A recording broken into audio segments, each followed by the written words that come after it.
दोस्तों welcome to my YouTube channel. तो दोस्तों कैसे हो आप सब। आज अपने एक नई वीडियो में आए हैं जिसका नाम है work and energy. Class 9 science का दोस्तों ये चैप्टर है वर्क एंड एनर्जी।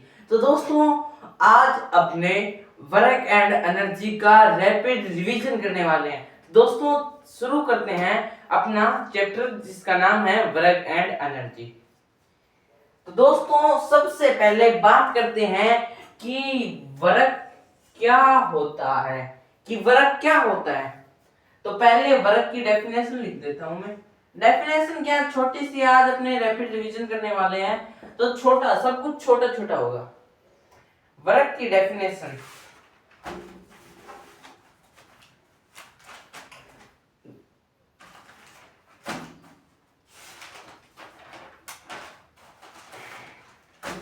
वर्क को दोस्तों अपने हिंदी में बोलते हैं कार्य। Work product of force and displacement. Product of force, main बात क्या है, फोर्स एंड डिस्प्लेसमेंट। कि अगर अपने कोई वर्क कर रहे हैं, अगर अपने कोई काम कर रहे हैं उस पे अपने फोर्स लगा रहे हैं और डिस्प्लेसमेंट भी हो रहा है। मान लो ये मार्कर है, ये यहां पे है और मैं इस पर फोर्स लगा रहा हूं और इसमें क्या हो रहा है, डिस्प्लेसमेंट भी हो रहा है। डिस्प्लेसमेंट हो रहा है ना, पहले ये यहाँ पे था, मैंने फोर्स लगा के इसको यहाँ पे कर दिया तो ये यहां से यहां का क्या हुआ, डिस्प्लेसमेंट भी हुआ और मैंने क्या लगाया, फोर्स भी लगाया। तो इसी को अपने बोलते हैं दोस्तों वर्क। इस वर्क में क्या होता है, फोर्स, किसी चीज पर फोर्स लगाएं, किसी ऑब्जेक्ट पर फोर्स लगाएं और उसी ऑब्जेक्ट का कोई डिस्प्लेसमेंट हो, उसी को दोस्तों अपने बोलते हैं वर्क। एकदम सिंपल, समझ में आ गया।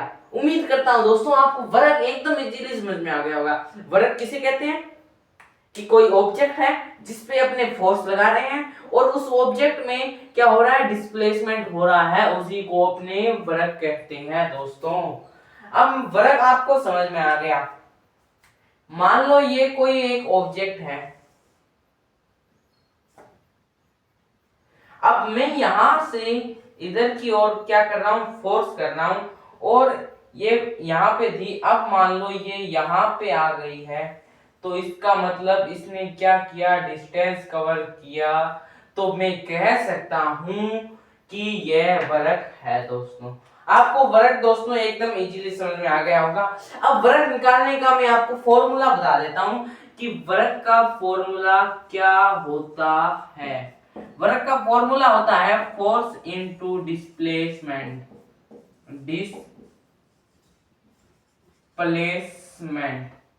दोस्तों आपने इसको शॉर्ट में ऐसे भी लिख सकते हैं,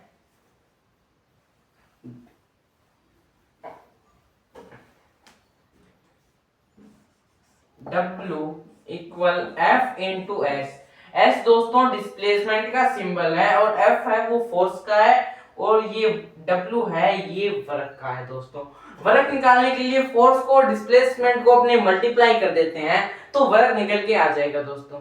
तो दोस्तों मैं उम्मीद करता हूं कि वर्क आपको एकदम इजीली समझ में आ गया होगा कि वर्क क्या कहते हैं, कि फोर्स एंड डिस्प्लेसमेंट, और वर्क का फॉर्मूला फोर्स इनटू डिस्प्लेसमेंट। दोस्तों एकदम इजी है ना। अब आगे बढ़ते हैं। वर्क भी दोस्तों पॉजिटिव भी होता है, नेगेटिव भी होता है और जीरो भी होता है। अब वो कैसे होता है वह अपने बताते हैं दोस्तों। जो वर्क होता है ना,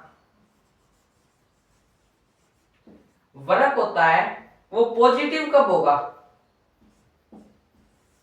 पॉजिटिव वर्क कब होगा, जिसमें वर्क पॉजिटिव जब होगा जब force and displacement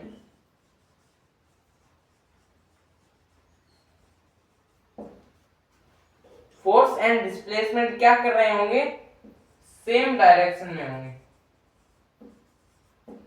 same direction में होंगे तो दोस्तों वर्क पॉजिटिव होगा। अब नेगेटिव कब होगा,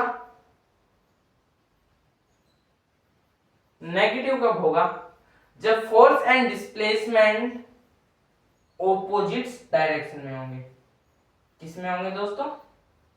ऑपोजिट डायरेक्शन में होंगे ना, तब फोर्स, तब वर्क नेगेटिव होगा। अब वर्क जीरो कब होगा? वर्क जीरो कब होगा? जब वह ईच अदर होंगे, यानी एकदम इक्वल होंगे, बराबर होंगे, एक दूसरे के मिलते जुलते होंगे।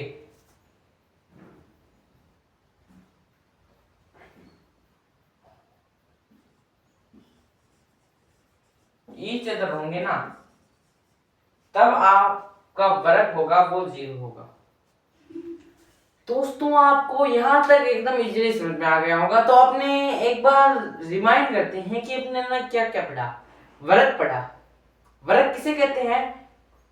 Force and displacement. किसी ऑब्जेक्ट पर मैंने फोर्स लगाया और उसमें डिस्प्लेसमेंट हुआ, उसी को अपने वर्क कहते हैं। वर्क का formula force into displacement. Work positive कब होगा? वर्क पॉजिटिव तब होगा जब जो ऑब्जेक्ट है, फोर्स एंड डिस्प्लेसमेंट, वो सेम डायरेक्शन में होंगे। सेम डायरेक्शन में होंगे तो वो वर्क पॉजिटिव होगा। अब नेगेटिव कब होगा? कि जब वह सेम डायरेक्शन में ना हो, ऑपोजिट डायरेक्शन में हो, तब अपना क्या होगा? वर्क नेगेटिव होगा। और वर्क जीरो कब होगा? जब वो ईच अदर यानी एक दूसरे के मिलते जुलते हो, तब अपना दोस्तों वर्क है वो जीरो होगा। उम्मीद करता हूं वर्क आपको एकदम इजीली समझ में आ गया होगा दोस्तों। अब अपने बात करते हैं एनर्जी की। एनर्जी क्या होती है? एनर्जी भी वेरी सिंपल है। जैसे वर्क वेरी सिंपल था ना, एनर्जी भी वेरी सिंपल है। एनर्जी में भी कुछ नहीं है। एनर्जी, अब दोस्तों एनर्जी क्या होती है? It is the capacity to do work. It is the capacity, it is the capacity to do work। अब दोस्तों जो एनर्जी है ना, वो क्या है? स्केलर क्वांटिटी है। और वर्क है ना, वो भी स्केलर क्वांटिटी है।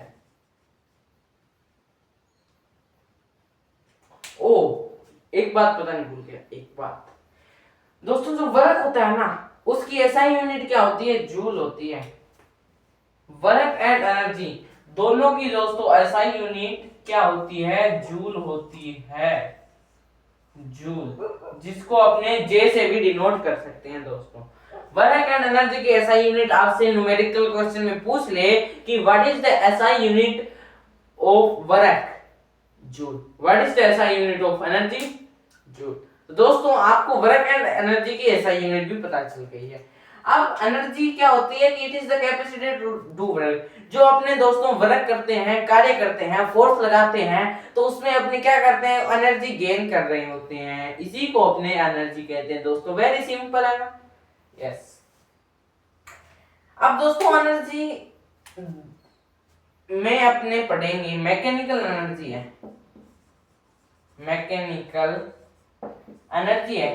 अब मैकेनिकल एनर्जी में अपने दो एनर्जी के बारे में पढ़ेंगे। पहली एनर्जी है अपनी काइनेटिक एनर्जी, और दूसरी एनर्जी है अपनी potential energy. Kinetic energy and potential energy. तो दोस्तों अपने मैकेनिकल एनर्जी में ये दो एनर्जी के बारे में पढ़ेंगे। तो पहले अपने देख लेते हैं कि काइनेटिक एनर्जी क्या होती है, फिर अपने देखेंगे पोटेंशियल एनर्जी क्या होती है दोस्तों। वर्क स्केलर क्वांटिटी है और एनर्जी स्केलर क्वांटिटी है, और वर्क एंड एनर्जी की एसआई यूनिट वो भी क्या है? जूल है दोस्तों। अब अपने बात करते हैं कि काइनेटिक एनर्जी क्या होती है। काइनेटिक एनर्जी क्या होती है दोस्तों? एनर्जी है ना, एनर्जी को ना ही तो अपने डिस्ट्रॉय कर सकते, ना ही एनर्जी को खत्म कर सकते, और ना ही एनर्जी को अपने प्रोड्यूस कर सकते, ना ही एनर्जी को अपने कम कर सकते, और ना ही एनर्जी को अपने बढ़ा सकते। एनर्जी को अपने गेन जरूर कर सकते हैं। जैसे दोस्तों मान लीजिए ये एक पेन है, नहीं, पेन नहीं। हाँ, एक बॉल है, वह रेस्ट में है। एक बॉल क्या, एक फुटबॉल है, वह रेस्ट में है, और मैं जोर से एक किक मारूं फुटबॉल के, तो वो मैंने जो एनर्जी लगाई, मैंने किक मारी फुटबॉल के, और मैंने एनर्जी वो इसमें गेन करी, मैंने फुटबॉल में गेन करी। अब फुटबॉल को कितनी एनर्जी प्राप्त हुई, उतनी देर तक वह क्या करेगा, मूव करेगा। अब अगर मान लो मैंने ऐसे धीरे धीरे किक मारी, तो स्लो किक मारी, तो उसमें एनर्जी थी वो स्लो आई। अब स्लो आई तो वह थोड़ी ही देर तक चलेगी, अगर मैं जोर से किक मारता तो वह आगे दूर तक भी चली जाती। ये अपने बताते हैं कि एनर्जी को ना ही तो अपने गेन कर सकते हैं और ना ही अपने डिस्ट्रॉय कर सकते हैं, एनर्जी को अपने कन्वर्ट जरूर कर सकते हैं दोस्तों। तो दोस्तों अपने पढ़ेंगे काइनेटिक एनर्जी। काइनेटिक एनर्जी क्या होती है, पहले अपने में मैं आपको बता देता हूं कि काइनेटिक एनर्जी का फॉर्मूला क्या होता है। काइनेटिक एनर्जी का फॉर्मूला होता है के ई। ये काइनेटिक, ये एनर्जी, इसका फॉर्मूला होता है हाफ एम वी स्क्वायर। ये दोस्तों काइनेटिक एनर्जी का फॉर्मूला है दोस्तों, ये आपको याद रखना पड़ेगा। अब दोस्तों काइनेटिक एनर्जी क्या होती है, energy produced by body by motion. जो एनर्जी है वो एनर्जी किससे प्रोड्यूस होती है, बॉडी से होती है, बाय मोशन। कि अपने बॉडी से कोई एनर्जी प्रोड्यूस करते हैं किसी ऑब्जेक्ट पर, तो वह ऑब्जेक्ट मोशन करता है, तो उसी को अपने कहते हैं दोस्तों काइनेटिक एनर्जी। अपने बॉडी से अपनी एनर्जी को गेन करते हैं किसी के अंदर, तो वही कहलाता है काइनेटिक एनर्जी। अब दोस्तों मैं आपको बताता हूं कि पोटेंशियल एनर्जी क्या होती है। ये दोस्तों फॉर्मूला आप याद रख लेना, काइनेटिक एनर्जी का फॉर्मूला। अब दोस्तों पोटेंशियल एनर्जी क्या होती है, पोटेंशियल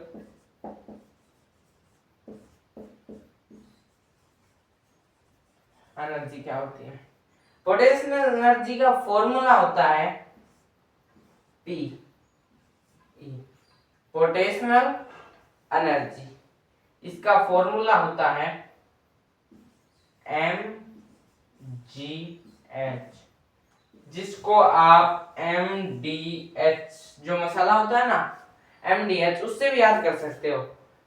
तो ये मिलते जुलते हुए शब्द है, पर आपको पोटेंशियल एनर्जी पूछे तो वो है एम जी एच। ऐसे मत बोल के जाना कि potential energy M D H. Potential energy का फॉर्मूला है एम जी एच। अब दोस्तों बात करते हैं पोटेंशियल एनर्जी क्या होती है।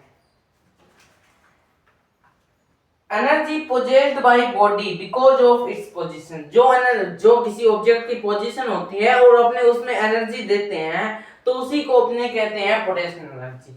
Energy possessed by body by its position, कि जो एनर्जी है अपने बॉडी से पोजेस करते हैं किसी में, तो वह ऑब्जेक्ट है उसकी पोजीशन से अपने किसी चीज में एनर्जी गेन करते हैं, तो उसी को दोस्तों अपने कहते हैं पोटेंशियल एनर्जी। और दोस्तों काइनेटिक एनर्जी में कोई ऑब्जेक्ट मोशन में है और अपने उसमें एनर्जी लगा रहे हैं, तो उसको अपने कहते हैं काइनेटिक एनर्जी। और पोटेंशियल एनर्जी उसको कहते हैं जिसमें कोई ऑब्जेक्ट किसी पोजीशन में है, उसके बाद अपने किसी में एनर्जी लगा रहे हैं, तो उसको अपने बोलते हैं पोटेंशियल एनर्जी। दोस्तों आपको यहाँ तक बात क्लियर हो गई ना, क्लियर हो गई। अब दोस्तों एक बात आगे करते हैं, छोटा सा टॉपिक बचा है, law of conservation of energy. दोस्तों law of conservation of energy है ना, वो मैंने आपको बता ही दिया। एनर्जी ना तो अपने क्रिएट कर सकते हैं ना अपने डिस्ट्रॉय कर सकते। हिंदी मीडियम वालों के लिए एनर्जी जो होती है, ऊर्जा जो होती है, उसको अपने ना तो उत्पन्न कर सकते हैं और ना ही अपने इसको खत्म कर सकते हैं दोस्तों। अब मैं आपको law of conservation of energy बताता हूं दोस्तों। ये इंपॉर्टेंट है, ये एग्जाम में पूछा जा सकता है कि what is law of conservation of energy. Law of conservation of energy. Law of conservation of energy, energy can neither be created nor destroyed, it can be converted from one form to another form। दोस्तों simple बताया है मैंने, simple. आपको मैंने ये तो बता ही दिया कि एनर्जी है, इसको अपने ना तो क्रिएट कर सकते हैं और ना ही एनर्जी को अपने डिस्ट्रॉय कर सकते हैं। बस एनर्जी को अपने कन्वर्ट कर सकते हैं अपने एक फॉर्म से दूसरे फॉर्म में, अनदर फॉर्म में अपने इसको कन्वर्ट कर सकते हैं, परंतु इसको क्रिएट और डिस्ट्रॉय नहीं कर सकते दोस्तों। यही अपना law of conservation of energy है दोस्तों। अब दोस्तों आपकी बुक में जो लास्ट टॉपिक आता है वो है पावर। बहुत बढ़िया टॉपिक है। क्या है? पावर। पावर क्या होता है? पावर का फॉर्मूला, पावर का फॉर्मूला होता है वर्क अपॉन में टाइम। वर्क अपॉन में टाइम, पावर का फॉर्मूला दोस्तों याद रखना पड़ेगा। वर्क का फॉर्मूला क्या था? वर्क का फॉर्मूला था, क्या था? याद करो, force into displacement. Force into displacement work का फॉर्मूला था, और पावर का फॉर्मूला वर्क अपॉन में time. Kinetic energy, potential energy, इनके भी दोस्तों याद रखना। काइनेटिक एनर्जी का फॉर्मूला था हाफ mv² और पोटेंशियल एनर्जी का फॉर्मूला था mgh। तो पोटेंशियल एनर्जी का फॉर्मूला क्या था? mgh। आप इसको mdh से भी याद कर सकते हैं। तो दोस्तों पावर वर्क अपॉन में टाइम, इसका दोस्तों फॉर्मूला होता है। अब power work done per unit time. जो अपने वर्क करते हैं ना, उस जो वर्क करते हैं वो कितने टाइम में करते हैं, उसी को दोस्तों अपने बोलते हैं पावर। तो दोस्तों आपको समझ में आ गया होगा कि पावर अपने किसे कहते हैं? Work done per unit time. कि जो अपने वर्क करते हैं, work done per unit time, जो अपने वर्क करते हैं ना किसी निर्धारित टाइम में करते हैं, फिक्स टाइम में करते हैं, उसी को दोस्तों अपने बोलते हैं पावर। अब आपको पावर एकदम इजीली समझ में आ गया होगा। अब इसमें कुछ और है। इसमें एक न्यूमेरिकल क्वेश्चन पूछा जा सकता है कि पावर की यूनिट होती है ना, पावर की यूनिट होती है ना, वो होती है वाट। पावर की यूनिट होती है वाट, जिसको आप W से भी डिनोट कर सकते हैं। जहां पर पावर लिखा हो तभी आप W से डिनोट कर सकते हैं। ऐसे नहीं कि आपको पूछा वर्क में है, अगर आप पावर की ऐसा यूनिट बताओ तो आप लिखो कि W, तो एग्जामिनर ऐसे भी देख सकता है कि W वर्क को भी है और वाट को भी है। तो आप इसके वाट की जगह W ना लिखें, आप सीधा वाट लिख सकते हैं, तो भी कोई गलत नहीं होगा। अगर आप W लिखें तो भी कोई गलत नहीं होगा। तो दोस्तों ये था अपना वर्क एंड एनर्जी का चैप्टर। तो मैं उम्मीद करता हूं दोस्तों आपको इजीली समझ में आ गया होगा। अपने एक बार फिर से रिमाइंड कर लेते हैं कि अपनों ने क्या क्या पढ़ा। पहला पढ़ा था अपनों ने वर्क, क्या वर्क होता है। फिर अपने ने पढ़ा वर्क का फॉर्मूला। फिर अपनों ने पढ़ा एनर्जी कितने प्रकार की होती हैं, कौन कौन से टाइप होते हैं, काइनेटिक एनर्जी, पोटेंशियल एनर्जी, उनकी डेफिनेशन पढ़ी। फिर उनके रूल्स के बारे में पढ़ा। फिर अपनों ने law of conservation of energy पढ़ा, और फिर लास्ट टॉपिक था वो है अपना पावर, वो पढ़ा। दोस्तों उम्मीद करता हूं कि आपको ये चैप्टर एकदम इजीली समझ में आ गया होगा दोस्तों। तो अपने एक नए चैप्टर के स्टार्ट आएंगे, नए चैप्टर के साथ आएंगे। तब तक के लिए धन्यवाद, थैंक यू। तो बने रहिएगा अपने चैनल में। तो दोस्तों थैंक यू।